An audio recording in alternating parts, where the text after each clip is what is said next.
कर 10 साल में स्मार्टफोन्स में आज तक के खेले जाने वाले गेम्स बन गए। 2009 में आया एंग्री बर्ड्स, 2010 में फ्रूट निंजा, 2011 में टेंपल रन, 2012 में सबवे सर्फर्स। ऐसे कुछ मोबाइल गेम्स जो या तो फिजिक्स या फिर प्लेयर्स के तेज रिएक्शन टाइम पर बेस्ड थे, जो आपको यही गेम्स थे एक्चुअली में जो हमने खेले थे, जो हमने एक्सपीरियंस करे थे। इसी वजह से गरीब से गरीब है वो भी गुलाम बन पा रहा था आसानी से। गुलाम का शब्द मैं इसलिए इस्तेमाल कर रहा हूँ क्योंकि जब आप गुलाम समझने की चाह रखोगे तो आपको उससे पहले बैंकों को मायाजाल बुक पढ़ना पड़ेगा, साथ के इतिहास भी पढ़ना पड़ेगा, फिर ऑथेंटिक पढ़ना पड़ेगा। तो एक इजी एक्सेस देते थे, आपके अच्छी परफॉर्मेंस में आपको एक फील गुड फीलिंग देते थे, आपको सिमुलेट करते थे, गेम्स के अंदर रिवॉर्ड्स होते थे।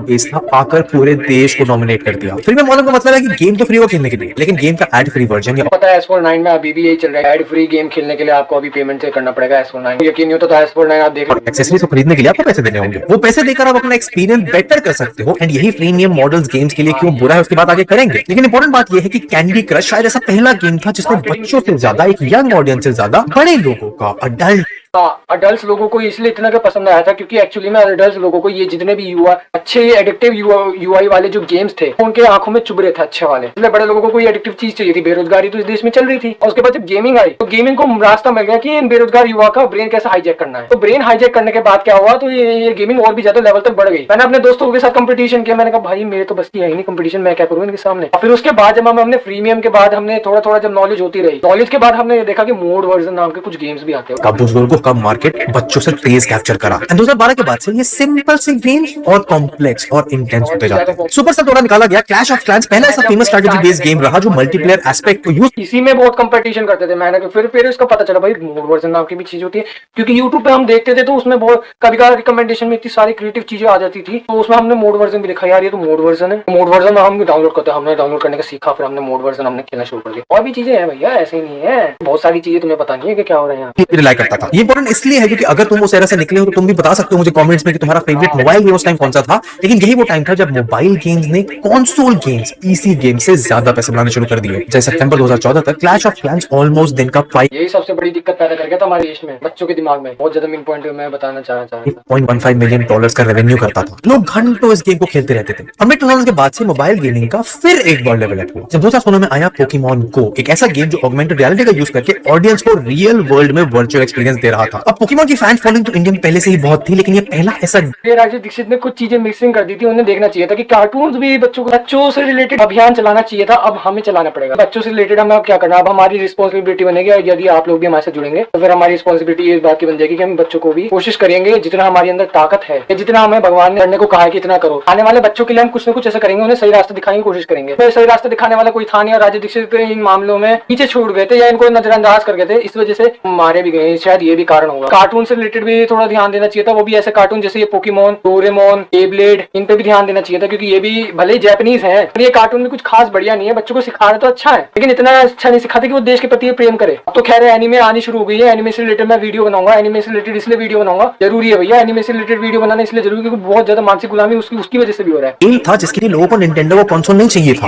एंड इसी कारण की वजह से लोगों ने अपने मोबाइल पर इस गेम को डाउनलोड करा। इस गेम का गेम प्ले इतना इनोवेटिव था, इसका कम्युनिटी एस्पेक्ट इतना स्ट्रांग था कि लोग इस गेम के पीछे इतना पागल हो गए, किसी वजह से लोगों के एक्सीडेंट्स देखने को मिले। पोकेमॉन गो खेलने के चक्कर में हुए हादसों की खबरें दुनिया के कई हिस्सों से आने के बाद हद तो तब हो गई जब इस गेम के चक्कर में ग्वाटेमाला में एक शख्स की जान चली गई और इस गेम को इंडियन गवर्नमेंट द्वारा बैन करना पड़ गया। एंड तब तक तो क्या, आज तक इतना पॉपुलर कोई गेम नहीं हुआ कि इसकी पॉपुलैरिटी दुनिया भर में इतनी हो। उसके बाद next in line to gain this level of popularity was a game that you and I have played for a long time called PUBG।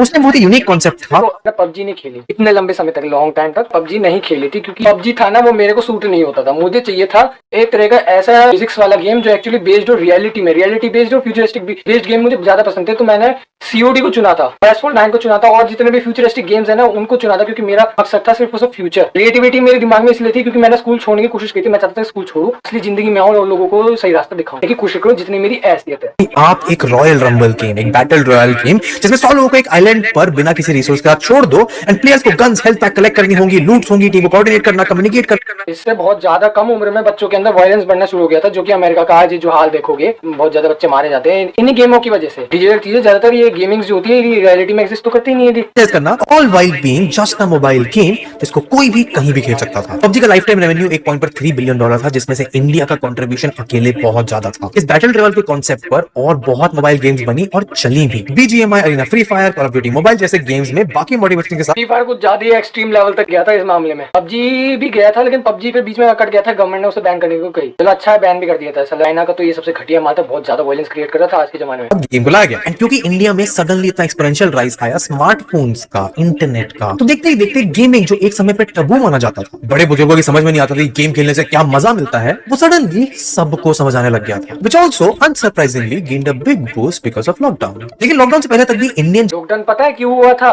इस गेमिंग को बूस्ट करने के लिए, साथ के साथ बहुत सारे लोगों को बेरोजगार करने के लिए। लॉकडाउन दिखाया जाता है कि लोगों की सुरक्षा के लिए क्या खा के कोरोना किसी बंदे को खिला देंगे या फिर उसके रोग के अनुसार, स्थिति देश काल पात्र के अनुसार दवाई दे देंगे। कोरोना काफी हद तक ठीक हो सकता है, डिपेंड करता है कि वो पेशेंट अगर उसने गलती करी तो कोरोना उस दोबारा उसके ऊपर हावी हो जाएगा। तो अगर यदि आयुर्वेद आपको पता हो तो आप कोरोना का आप इलाज आसानी से निकाल सकते हो। ड्रग्स एंड मेडिसिनल रेमेडीज वाला ये जो है हमारे ऊपर कानून इसलिए किया गया था, जितने भी आयुर्वेद की जितनी भी चीजें हैं जो एक्चुअली में काम करती है उनको दबा दिया जाए और उनका कंपनी वालों को मुनाफा हो जाए। ये सत्य बात है, कड़वी सच्चाई है। अब कोर्ट मेरे ऊपर केस कर देगा इस मामले में कि तुमने ये चीज कैसे बताई। कंपनी वाले मेरे पे बहुत ज्यादा पैसा ठोक देंगे कि तुम्हारी हिम्मत कैसे हुई, तुम ये सारा पैसा लो वरना तुम्हारी मौत हो जाएगी। कोई बात नहीं, मैं मर ही जाऊंगा, कुछ तो करके जाऊं, जिस दुनिया में आया हूं। मेरी वीडियो भी डिलीट हो जाएगी, एआई के जरिए मेरी वीडियो डबिंग भी कर देंगे, क्या पता मेरी वीडियो को तो वो उल्टा और ज्यादा रिक्रिएट कर सकते हैं। भाई डेवलपर का कुछ पता नहीं, भाई पैसा किसी पे फेंक दो, कुछ भी हो सकता है। अगर बैंकों को माइजल बुक पड़ी है तो आपने गेमिंग के लिए रिस्पेक्ट नहीं बनी थी। इनको समझ थी कि गेमिंग आपको किस लेवल की खुशी दे सकता है, लेकिन रिस्पेक्ट गेम्स के मामले में तब बननी शुरू हुई जब लोगों को दिखा कि गेमिंग में कितना पैसा है, जिसके पीछे सबसे बड़ा हाथ है ई स्पोर्ट्स और यूट्यूब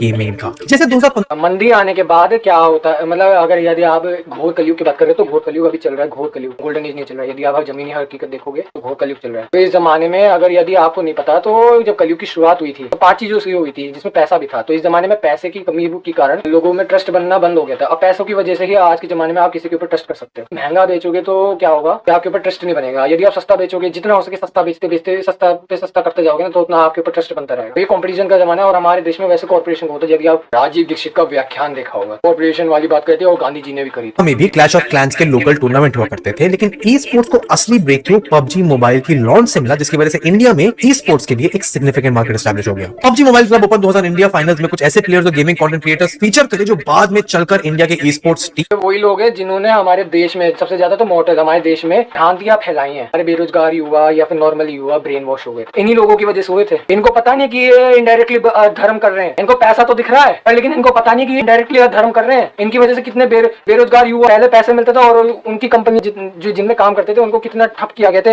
इन्हें बेफालतू की जो जितने भी रूल्स हैं ये कॉन्स्टिट्यूशन में, बाबा साहब अम्बेडकर ने क्या कहा था, मैं इसको जला दूंगा क्योंकि इससे अंतिम इंसान उसको कोई फायदा नहीं होने वाला। जिनके बैकबोन बन गए। यूट्यूबर जैसे मॉर्टल, स्काउट, थक के बारे में लोगों को जानने के लिए मिला, जिन्होंने अपना करियर गेमिंग के अराउंड ही बना लिया। ऐसा हो सकता है, कोई ऐसा कर सकता है, कम उम्र में इतना बड़ा काम कर सकता है, इसका लोगों को अंदाजा भी नहीं था। इन प्लेयर्स ने इवेंट्स, स्पॉन्सरशिप्स और बाकी कोलैबोरेशन से लाखों करोड़ों रुपए बनाने शुरू कर दिए। Indian gamers are making insane money who have reached a certain level. 2021 से इनसेन मनी के चक्कर, पता है पैसे के चक्कर में अपना धर्म नाश कर रहे हैं आजकल के युवा। वो इसलिए नहीं पता क्योंकि एजुकेशन सिस्टम इतना बर्बाद है। सबसे आपको पहली बात तो यार हिस्ट्री देखनी पड़ेगी यार। हर चीज मैं बताने लग जाऊंगा तो भैया कोई फायदा नहीं है, अगर आप कंफ्यूज भी हो जाओगे तो पढ़ना ट्विटर में ट्विटर पर recognise esports in India trend होने लगा, जिसकी अटेंशन इंडियन गवर्नमेंट को मिली। एंड कुछ हफ्तों बाद इंडियन ओलंपिक ऑर्गेनाइजेशन ने ई स्पोर्ट्स को एज एन ऑफिशियल स्पोर्ट भी रिकॉग्निशन दे दिया। इंडिया में अचानक ई स्पोर्ट्स इतनी बड़ी चीज बन गई कि 2020 में 29% रेवेन्यू बढ़ा, प्लेयर्स डबल होकर 6 लाख हो गए और भारत ने और उल्टा वो कर दिया। मैंने ध्यान नहीं दिया ढंग से, मैं बोल रहा था। इसी साल में व्यूअरशिप 20 लाख घंटे तक पहुंच गई। इंडिया में सडनली गेमिंग हर तरफ आ गई। हर उस एक इंसान के पास जिसके पास मोबाइल फोन था,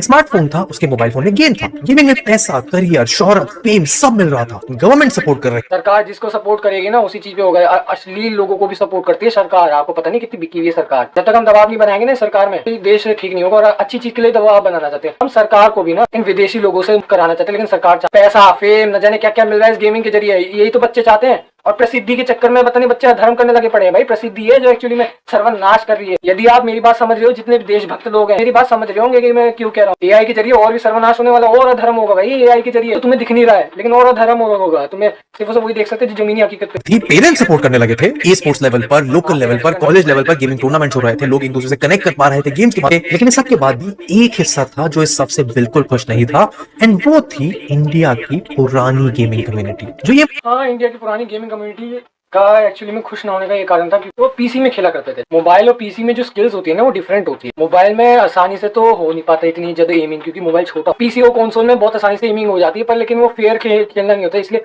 हमारे देश में कहीं ना कहीं इनके जीन्स में फेयर खेलना ही कहीं ना कहीं जो लिखा हुआ है। इसमें हमारे लिखा है कि किसी के साथ फेयर करना हमारा ये है, इसलिए वो लोग खुश नहीं हुए। इसके हमारे जीन्स में ये है कि हमें सबके साथ फेयर व्यवहार करना है। इसी फेयर व्यवहार के चलते वो लोग इस बात से सहमत नहीं थे कि भैया ये तो यार बहुत जल्दी हार पा रहे हैं, यार हम जीते जा रहे हैं, हम तो बोर हो जा रहे हैं। मानती है कि मोबाइल पर खेले जाने वाले आसान से गेम्स वो एक्चुअल गेमिंग को रिप्रेजेंट करता ही नहीं है। एंड ये कम्युनिटी एंड इस कम्युनिटी से जुड़े हुए लोग इतने आगे लेके गए, उनसे ही नफरत करनी शुरू तो की। बताता हूँ, एक्चुअली कह रहे हैं ना कि गेमिंग में जिसे गेम है वो डिजर्व नहीं करते। पहली बात तो ये तर्क गलत है। उनके अंदर जो फीलिंग्स है ना, यदि आप खेलोगे ना कंसोल्स में तो आपके पास कंट्रोल बहुत आसानी से है। यदि आप मोबाइल में खेलोगे तो वो हार्ड होगा। तो अलग अलग एनवायरनमेंट के अनुसार वो गेम्स डेवलप किए जाते हैं। इसी वजह से जो है ये मतभेद होना शुरू हुआ। उन्हें एक्चुअली में रियलिटी पता नहीं है।